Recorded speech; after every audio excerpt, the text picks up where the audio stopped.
The Alliance of Small Island Development States, AOSIS, reacting to the latest Global Stocktake text, saying it will not sign its debt certificate. In a press statement, Chair of AOSIS, Minister Cedric Schuster of Samoa, expressed concerns that the process at this time is not in a spirit of multilateralism.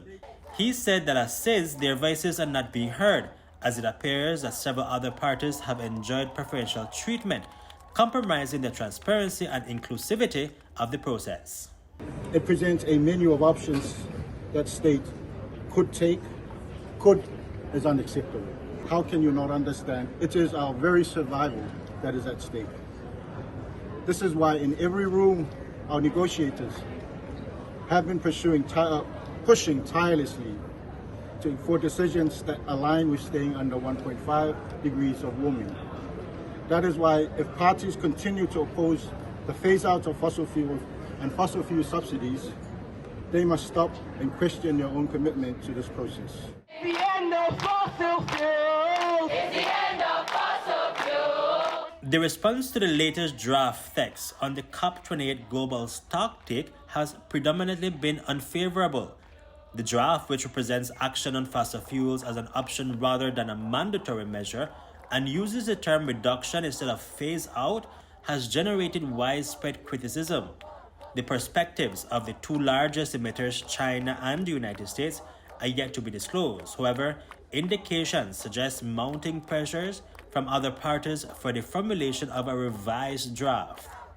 As big emitters continue to serve an antiquated industry which is responsible for over 90% of the current CO2 emissions and rising, AOSIS will be here. We will never stop fighting for a future where our people can not just survive, but thrive. Because as a result of the actions of big emitters, we have no other choice.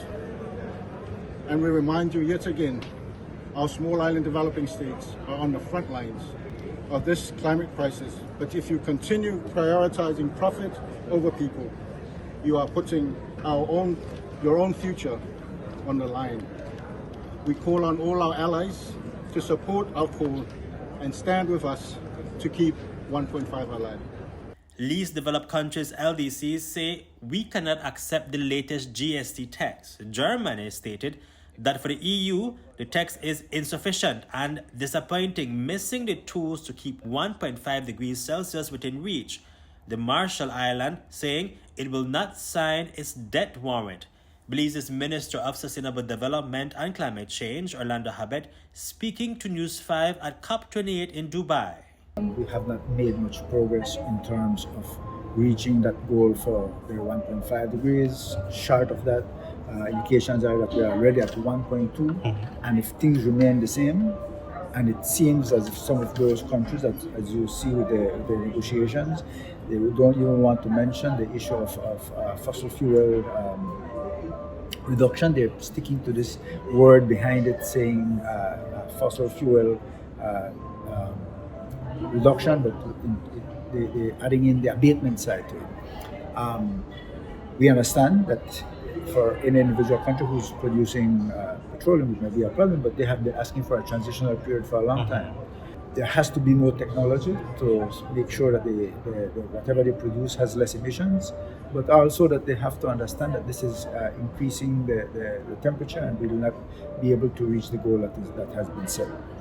Secondly, and very important, is that there are some countries, especially some of the developed countries, are saying if we increase mitigation, let's say 30%, and reduce the emissions by 30%, that there should be less need for adaptation funding. Very wrong way of thinking, because it will take years and years before the effect of climate change ameliorates to where it doesn't have an effect, at least reduces the effect on our areas. Power to the people. Reporting from COP28 in Dubai, Hipolito, Novelo. This reporting was delivered in partnership with the Commonwealth Foundation. Read more at commonwealthfoundation.com.